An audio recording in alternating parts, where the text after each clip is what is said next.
నాకు అర్థమైంది వీడియో కొద్దిగా లెంతీగానే వచ్చింది. యెస్. కానీ ఇక నుంచి మన ఛానల్లో వీడియోలు ఇలాగే రాబోతున్నాయి. జెన్యూన్గా రివ్యూ ఇద్దాం. ఎడిటింగ్, రైటింగ్ ఇలాంటివి ఏమీ లేకుండా డైరెక్ట్గా నాకు ఏమనిపించింది అనేది సింగిల్గా కూర్చొని చెప్పేస్తే పోయిద్ది. ఈ కట్లు ఎడిట్లు వద్దు అనుకుంటున్నాను. అందుకే వీడియో అయితే లెంత్ వచ్చింది. ఓవరాల్గా మన ఛానల్ తరపు మీరు సబ్స్క్రైబ్ చేసుకోకపోతే వెంటనే సబ్స్క్రైబ్ చేసుకోండి. మీకు వీడియో జెన్యూన్గా అనిపిస్తుందా కింద కామెంట్ సెక్షన్లో తెలియజేయండి. Hello guys, welcome to portal channel. DC నుంచి సూపర్ హీరోస్లో నాకు సూపర్ మ్యాన్ అంటే చాలా ఇష్టం.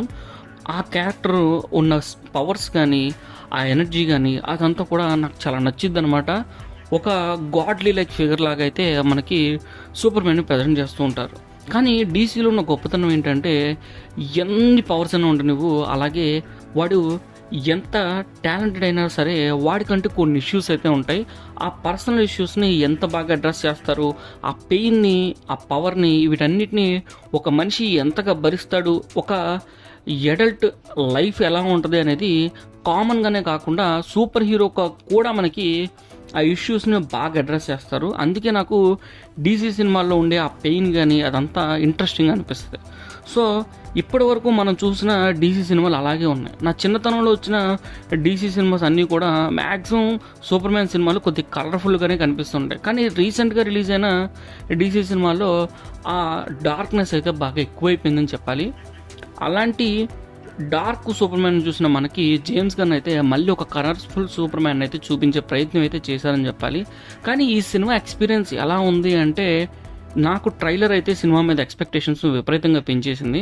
ఫస్ట్ ఆఫ్ ఆల్ ఆ ట్రైలర్ చూసినప్పుడు చాలా కలర్ఫుల్గా అనిపించింది. సినిమా ఈ రేంజ్లో ఉంటుంది అనిపించింది. చెప్పాలంటే క్వాలిటీ వైజ్, గ్రాఫిక్స్ వైజ్ అన్నీ కూడా టాప్ నాచ్ ఉన్నాయి. మ్యూజిక్ కూడా ఇరగదీసిందనే చెప్పాలి. కానీ స్టోరీ మాత్రం నాకు కొద్దిగా కన్ఫ్యూజింగ్ అనిపించింది. కన్ఫ్యూజింగ్ ఇన్ ద సెన్స్ అది ఏదో అర్థం కాలేదని కాదు, కానీ సూపర్ మ్యాన్ అంటే నా వరకు హైలీ ఎనర్జెటిక్ క్యాండిడేట్, అలాగే ఒక గాడ్లీ లైక్ ఫిగర్ అనమాట. అలాంటి సూపర్ మ్యాన్కి వచ్చే ఇష్యూస్ కూడా అంతే స్ట్రాంగ్గా ఉంటాయి. అలాగే మ్యాక్సిమం టైమ్స్ సూపర్ మ్యాన్ చాలా తక్కువ మాట్లాడతాడు మనం చూసిన సినిమాల్లో. సో అలాంటి ఒక డెప్త్ ఉన్న క్యారెక్టర్లా కనబడిద్ది అనుకుంటాం. కానీ ఈ సినిమాలో సూపర్ మ్యాన్ ఎలా చూపిస్తారంటే అప్పుడే అడల్ట్హుడ్కి వచ్చిన ఒక పిల్లోడు ఎంత యాంగర్లో ఉంటాడు. 2 క్వశ్చన్స్ అడిగితే చాలు అతను కోపం వచ్చేస్తూ ఉంటుంది. ఈజీగా ట్రిగ్గర్ అయిపోతాడు అనమాట సూపర్ మ్యాన్. యాక్చువల్గా ఇంతవరకు మనం చూసిన వాటిలో సూపర్ మ్యాన్ యాంగర్ కానీ అలాగే అతను ట్రిగ్గర్ అయ్యే పాయింట్స్ కానీ చాలా సీరియస్గా అనిపించేవి. కానీ ఈ సినిమాలో అవి అంత సీరియస్నెస్ అనిపించవు. ఒక కామన్ డిస్కషన్లా అనిపించింది. మేబీ సూపర్ మ్యాన్ని కూడా ఒక కామన్ మ్యాన్ లాగా చూపించే ప్రయత్నం చేశారో అనిపించింది. ఫస్ట్ హాఫ్ అంతా కూడా ఈ ప్లాట్, ఈ స్టోరీ వీటన్నిటిని కూడా మనకి టచ్ చేసే ప్రయత్నంలో ఉండిద్ది. కానీ ఆ ఇంటర్వెల్ బ్యాంక్ వచ్చేసరికి మాత్రం ఇట్స్ ఎ బ్యూటీ అనాలి. అది ఏంటి అన్నది నేను రివీల్ చేయాలనుకోవట్లేదులే, కానీ చాలా బాగుంటుంది ఆ సీన్స్ అన్నీ కూడా. అదైతే కంప్లీట్లీ సర్ప్రైజింగ్ ఎలిమెంట్ అనే చెప్పాలి సూపర్ మ్యాన్ సినిమాలో. చాలా ఇంట్రెస్టింగ్ అనిపించింది. ఇక ఇంటర్వెల్ దగ్గర నుంచి సినిమా అయితే మంచి హైలో ఉంటుంది. గ్రాఫిక్స్ కానీ, డిజైన్ కానీ, సౌండ్స్ కానీ, బీజిఎం కానీ అంతా కూడా చాలా అంటే చాలా క్లాసీగా ఉంటుంది, చాలా ఇంట్రెస్టింగ్గా ఉంటుంది. అయితే కాకపోతే ఏమైందంటే నేను ఎక్స్పెక్ట్ చేసిన ఆ డార్క్నెస్ ఏదైతే ఉందో అది మిస్ అయినట్టు అనిపించింది. మేబీ నేను తెలుగులో చూశాను ఆ సినిమా, దానివల్లనే ఆ డైలాగ్స్లో ఉన్న డెప్త్ అంత అనిపించలేదేమో అని నా డౌట్. మీరు ఎవరైనా ఇంగ్లీష్లో చూస్తుంటే మీకు ఎలా అనిపించిందో కింద కామెంట్ సెక్షన్లో తెలియజేయండి. కానీ సర్ప్రైజింగ్లీ సినిమా జనాలకు నచ్చుతుందా లేదా అన్న డౌట్ అయితే నాకైతే చాలా ఉంది. ఎందుకంటే రీసెంట్గా రిలీజ్ అవుతున్న మార్వెల్ సినిమాలే సరిగ్గా ఆడట్లేదు. అలాంటిది డీసీ సినిమా ఇంప్రెస్ చేస్తా లేదా జనాలు అని చాలా డౌట్ అయితే ఉంది. కానీ సర్ప్రైజింగ్లీ రిలీజ్ అయిన ప్రతి చోట కూడా సినిమాకి అయితే ఒక మంచి పాజిటివ్ రెస్పాన్స్ అయితే వస్తుంది.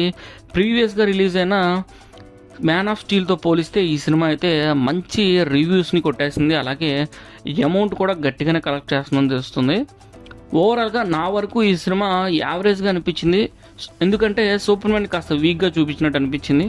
కొంతమందికి అదే నచ్చుతుంది. ఎందుకంటే సూపర్ మ్యాన్ మనం ఫస్ట్ టైం చూస్తే మాత్రం ఈ స్టోరీ అనేది చాలా ఇంట్రెస్టింగ్ అనిపిస్తుంది. కానీ సూపర్ మ్యాన్ స్ట్రెంగ్త్ ఎంత, అతని బలం ఏంటి, ఆ సూర్యుడి దగ్గరికి వెళ్ళడం, ఈ పవర్స్ అన్ని తీసుకోవడం, ఇవన్నీ కూడా మనకి ఒక హైన్ అయితే ఇస్తాయన్నమాట.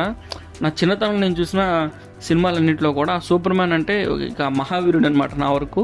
అలాంటి ఎక్స్పీరియన్స్ అయితే ఈ సినిమాలో ఉంటుందని ఎక్స్పెక్ట్ చేస్తా. కాకపోతే ఫస్ట్ షాట్లోనే సూపర్ మ్యాన్ కిందన పడిపోవడం, సూపర్ మ్యాన్కి బుల్లెట్ తగిలితేనే అది కనీసం కంట్లో తగిలినా సరే అది గుచ్చుకోదనమాట. అలాంటి ఒక పవరు, అంత గొప్ప ఎనర్జీ ఉంటుందని మనకి ఎక్స్పెక్టేషన్ తెలితే సూపర్ మ్యాన్కి రక్తం వస్తున్నట్టు సీన్ కనిపిస్తే ఎలా ఉంటుంది చెప్పండి.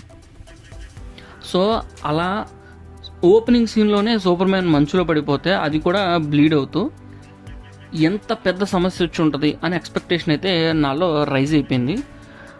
కానీ నా ఎక్స్పెక్టేషన్స్ తగ్గట్టుగా అయితే సినిమా అనిపించలేదు. అలానే సినిమా బాగాలేదా అంటే బాగాలేదని చెప్పలేం. డెఫినెట్గా సినిమా బాగుంది, కానీ ఆ డార్క్నెస్ అయితే కాస్త తగ్గినట్టు అనిపించింది.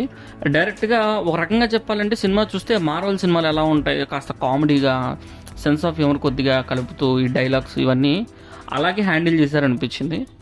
ఓవరాల్గా నా వరకు ఈ సినిమా ఒక గుడ్ సినిమా అంతే, కానీ సూపర్ సినిమా అయితే నేను చెప్పలేను. మరి మీకేమనిపించింది ఈ సినిమా చూసాక కింద కామెంట్ సెక్షన్లో తెలియచేయండి.